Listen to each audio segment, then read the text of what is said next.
Hey Velocity, welcome to today's podcast. We're so excited to hear how your life is changed by Velocity Church. And if your life has been impacted, feel free to send us an email at amen@findvelocity.org.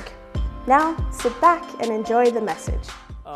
What I want to talk about is having unreasonable expectations. Unreasonable. Look at your neighbor and say, unreasonable expectations. Tell somebody, unreasonable expectations. So just stop being so reasonable. If you want God to do something at another level in your life, you're going to have some unreasonable expectations. It's not always going to add up, okay? And there's a story in the Bible that sort of sets the tone for this. It's in 1 Kings 18. There was a drought going on in the land, but no rain, and Elijah keeps looking for rain. So verse 42 says, so Ahab went off, that was the king, he went off to eat and drink, but Elijah climbed up to the top of Mount Carmel, and he bent down to the ground, and he put his face between his knees. Go and look toward the sea, he told his servant. And he went up and he looked. There's nothing there, he said. 7 times Elijah said, go back. Go back again. Go look again. And the 7th time, the servant reported a cloud as small as a man's hand was rising from the sea. So sitting on the top of Mount Carmel, his head between his knees, he sends his servant to go back to look again. Not just once, not twice, not 3 times, but eventually 7 times. He just kept going again repeatedly. There was no rain, there was no sign of rain, but he was having some unreasonable expectations. He would not accept what he was seeing. And some people would say, Gehazi, his servant, probably had moments where he wanted to what are we doing? I mean, you're not being reasonable, Elijah. I keep going back, and there's no sign of rain. And the truth is, according to most people, Elijah wasn't being reasonable. But he didn't let that stop him from having expectations for rain. God used his unreasonable expectations in a season of drought to bring rain. Now, I don't know where you are and what's going on in your world. I know the life I'm living. I mean, how many of you know there's the life that we plan, and then there's the life that happens to you, right? I mean, we understand that, right? And it doesn't always go like we plan. And I would tell you, none of us, it goes like we think it should. There's always something. There's some things in my life I'm like, yeah, that came off without a hitch. And then there's other things. I'm from Texas. Y'all understand. If you don't know anyway, that means with no problems, okay? But then there's some things in your life, you're like, what is happening? I don't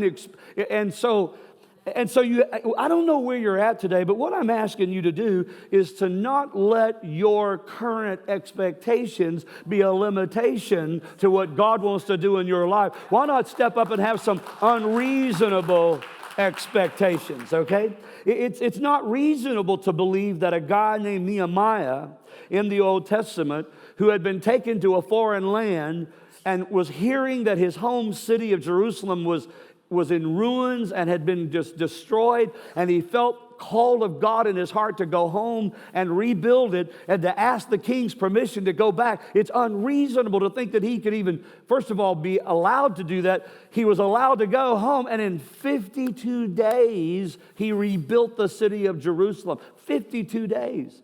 It's unreasonable to think that a young shepherd boy could believe that he could take on a 9-foot giant named Goliath with a slingshot and some stones, everybody. It's unreasonable to think that.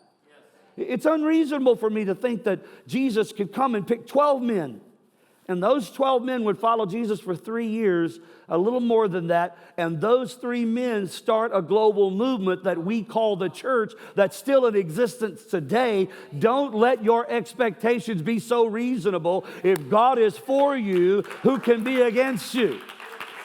You and God make a majority. You see, with God, 1 and 1 doesn't always equal 2. Hear me, everybody. Science doesn't always equate to when God says something, it's going to happen. When God says, let there be, you can be assured something's going to change, all right? We just have to lift our expectations. So if you're taking notes, I want to give you 4 simple thoughts, right, about expectation. Here's the first one. Don't base your expectations on what is reasonable. Don't let that set your expectation. Jesus said, humanly speaking, it's impossible. But with God, say it with me, with God, everything. Come on, say it with me. Everything is possible. What he's saying is, I don't want you to base your expectations on only the things that seem reasonable. I'm going to need you to elevate your expectations from what is reasonable to what is unreasonable. That's the kind of God we serve. I remember when I was 26 years old, and God called us to go to College Station. So we left our home. We drove to College Station to plant a church. I've been married a few years, got a 3-year-old boy. I've got $800 in the bank. And God says, go plant a church. It was unreasonable for me to leave our family and go to a city I didn't know anybody and start. And it was unreasonable. It was unreasonable a couple of years later, when we were trying to build our first building, I walked into a banker's office and told him who I was and told him what I saw and what I wanted to do and what I was here for. And he just looks at me and I said, I want to borrow some money. We need to build a building. And it was unreasonable for me to sign my name personally and guarantee the loan for the church because I believed in what God had put in my heart. Reason did not rationalize what I was doing. But having an unreasonable expectation, I believed God was in what we were doing. Several years went by and we had grown and we just had a couple of little rooms for classrooms for kids and so I'm trying to have church and the kids' classrooms there's only a thin wall between the auditorium and the kids' classrooms and so you get all the noise and I'm like, we need a building. And I'd been driving down Texas Avenue, one of our main thoroughfares, and there was a portable bank building that had closed down and they had moved into another property. So there's this building sitting there, and I'm like, man, that would be, it'd be awesome if we had that building for our kids, I'd never been in it, but I knew the size of it. So I don't know, some time went by, and I'm driving to an appointment one day, and I just felt an urgency. I don't know how God talks to you, but I feel an unction, like it's like something inside. I've never heard God speak in an audible voice. I thought it was God a few times, but it was Janet, right? But how many of you know what I'm talking about?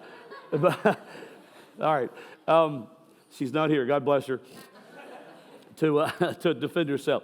But I just knew I knew God was saying, go drive by that building. Now I'm going to an appointment, right? I'm like, but I obeyed what I felt. I got off the freeway, went down to Texas Avenue, driving by, and as I drove up to the building, there's a company there moving trucks, and they're pushing I-beams under that portable building, trying to lift it off the ground. And I'm like, they're about to relocate this building, and it's all inside of me. I'm like, well, that's my building.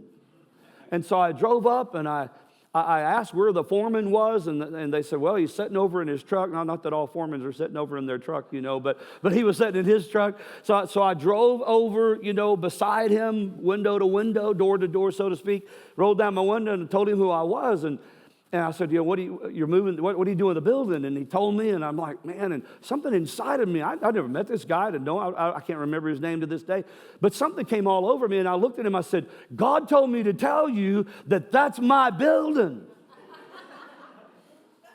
I don't remember what language he used or responds, I don't remember, but he just had this look in his eye like, what are you smoking? I don't know where you're from. But I asked him, I said, I need to know about this building. And so he said, well, it belongs to the bank, and Mr. Phillips is the president of the bank. They're moving this to another little community to start another bank, and we got to have, this is a Thursday. We have to have the building moved by Monday morning because Chili's restaurant is opening a new restaurant here, and this has got to be gone. They're moving in equipment. And so I drove down, I've got all this turmoil inside. How many of you know when you're like, wow, I'm out here on thin ice, and I'm like, so I drove down to the bank, and I walked in, and I said, can I speak to Mr. Phillips? I'd never met him. He took my appointment, or my visit without an appointment.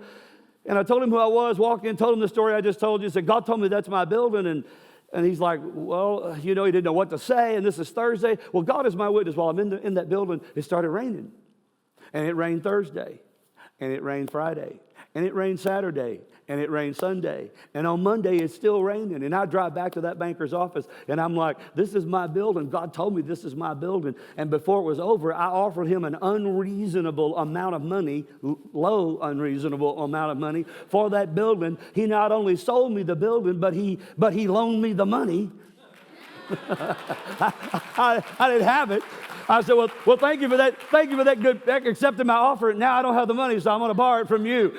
But he loaned me the money, and then that wasn't all. It rained so much that the building couldn't get moved, so they didn't move the building. But I had the time because it was raining and Chili's couldn't come in. I had to go to the city hall. I had to get a site plan approved. I had to give all the zoning and planning. And any city workers here, we love you. God bless you. But it just takes forever.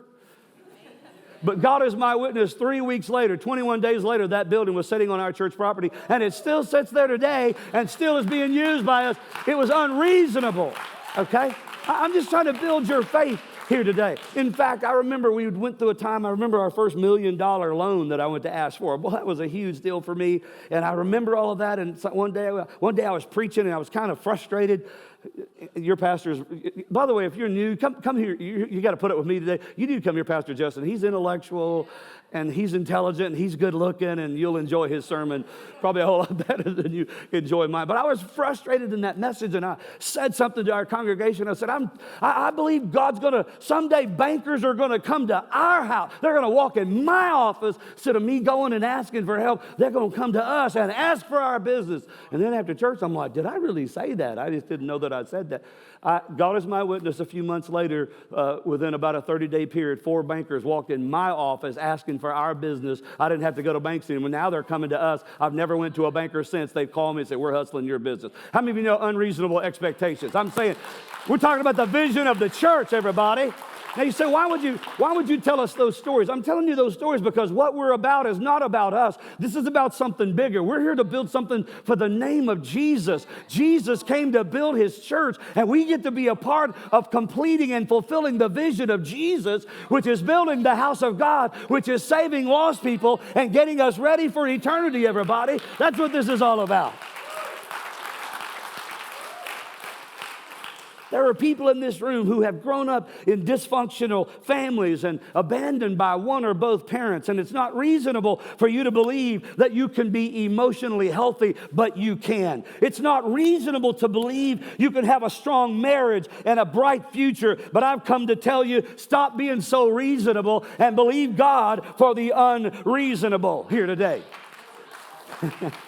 God is looking for some business leaders who will blaze a different trail, who will rise up in full devotion to resource the vision that God has given Velocity Church. Don't be so reasonable. God has some things in store for us, and if we just put our logic to it or our addition to it, it won't always add up. But if you can have some unreasonable expectations, I mean, come on, in this season and in this series of miracles, let's believe God for some miracles. Let's believe God for some healings. Let's believe God for some financial, come on somebody, for some restoration to happen in your life, for some doors to open that no man can shut.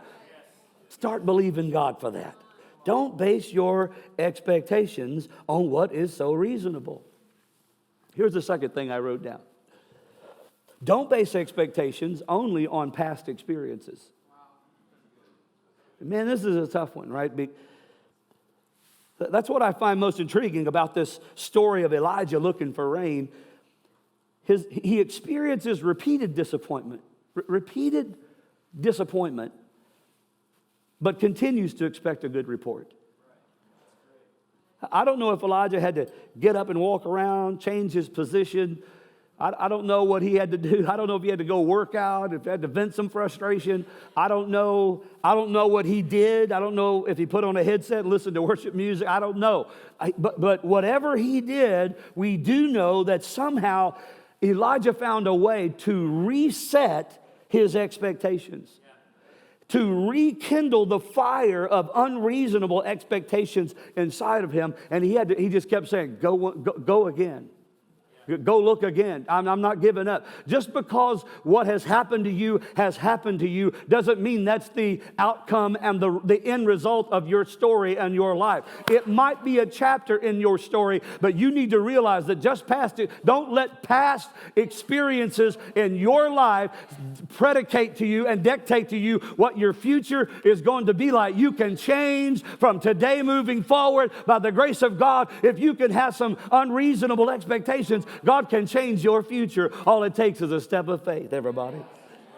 I like to say it, maybe I could say it like this. Instead of conforming your expectations to your experience, why not let your expectations change your experience? I'll say that again. Instead of conforming your expectations to your experience, let your expectations change. Change what's going to happen. I know what's already happened, but I believe something else can happen. I don't have to let what happened be what always happens, but I can believe, listen, maybe I'll say it this way. Just because it's always been this way doesn't mean it has to always be that way. Now let me make it personal for you because, and tell you a little more of my story. 21 years ago, my wife, Janet, at the age of 37, was diagnosed with stage 4 metastatic breast cancer. And it had already traveled beyond her breast tissue into her lymphatic system. And may not mean anything to you, but it was not a good report. We went through that whole journey, and of course, fast forward, I already told you we've been married 40 years, so she's still here. But let me tell you that in between all of that, it hasn't always been the road we had hoped for. And she went several years, we thought cancer-free, and it was great. But 9 years ago in May, cancer returned, and it did not come, it came with a vengeance, and it's in her liver, it's in her abdominal cavity, it's in her lymph nodes, it's in her muscles, all in her shoulder. She's had a battle, and every year for 9 years, she's had chemotherapy at least 6 or 8 months of the year, and now the last 2 years, constant chemotherapy. She had chemo Tuesday, she'll have it this Tuesday. It's like, but here's the good news, she's still alive. I mean, and our doctor told us just again the other day, he said, Janet, he said, 21 years you've been coming. You're my longest standing patient. I'm like, you think? I mean, it's awesome, right? But she's battling this disease, and if I would have, so he said there's like less than 500 people in America that I can.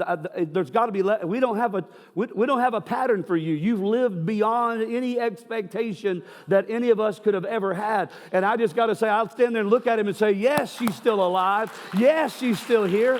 What I'm trying to tell you is, when I read the doctor's report, when I went online 9 years ago, when it all came back, and I read what the life expectancy was for her, it was not a good report. So you can choose to believe what that says, or you can choose to say, Father, in the name of Jesus, she will live and not die, and declare the works of the Lord. And we have continued to fight that. We've had to. So when I challenge you to lift your expectations, I understand from whence I'm talking about. I know depression, I know darkness, I know all the sickness that goes with this disease, and I understand how tough life can be. But when you look beyond this life, listen, everybody, you got to realize God is on your side. And with you and God, it makes a majority. And just because something may be happening to you doesn't mean you have to accept that. Just because that's what has happened doesn't mean it has to continue happening. With God, anything is possible. And Janet's still alive 21 years later, and she's got to see her children grow up, her children get married, and 7 grandchildren. I'm just here to tell you, have some unreasonable expectations. And maybe you're new to church and you're like, yeah, you're a preacher, you're supposed to say that. But I'm also a husband, and I'm also a man. And me and God, we've had some talks, man. I mean, this is my girl right here, And I'm like, God, I want to live 50, 60 years. My parents have been 64 years or something like that married, 1957, so 62 years, I guess. Is that right? I'm from Texas. Y'all do the math, okay? Help me out. But a long time they've been married, and I'm like, I want to do the same. I want that to be my story, right? And so I look at cancer, and I mean, in the middle of the night, pardon me for just being personal, but I wake up in the middle of the night, and I reach over there just to see if she's still breathing, because her heart has had challenge. It's a mess. It's a mess. But in the middle of that mess is God, and we still stand and believe God. And I'm telling you, our doctors, it's just amazing. Don't let your past set your expectations for your future. Now, the third point is, if you keep your expectations from conforming to your past experience, then God could use your expectations to do something new. And so that's what I just keep saying in Janet's story. And I want to say that about your story. God could do something for you. God could change your... You say, well, this is what's been happening. This is what it looks like. Well, don't let that be your only expectation. Have some unreasonable expectations. But believe God for the unreasonable. So I don't know if she loves me anymore. That can change. Well, I don't know if I'll ever have that relationship with my teenager. That can change. I don't know if I'll ever find a career that really fulfills me. That can change. I don't know if I'll ever accomplish what I feel like God's put in my heart to do. That can change. That can change. Your expectations are a powerful creative force. Your words are powerful. We had this conversation on Thursday, Janet and I. We were driving to Dallas. I was going to fly up here, and we decided to go to Dallas for her brother lives there, and her sisters were coming in, hang out a few days together. And so I said, well, I'll just take you to Dallas. Y'all can hang out at your brother's house for a couple days, and that'll be great. Y'all get to have a little family reunion, and I don't have to be with all the in-laws. No, I'm just kidding. This is not recorded, is it? Anyway, I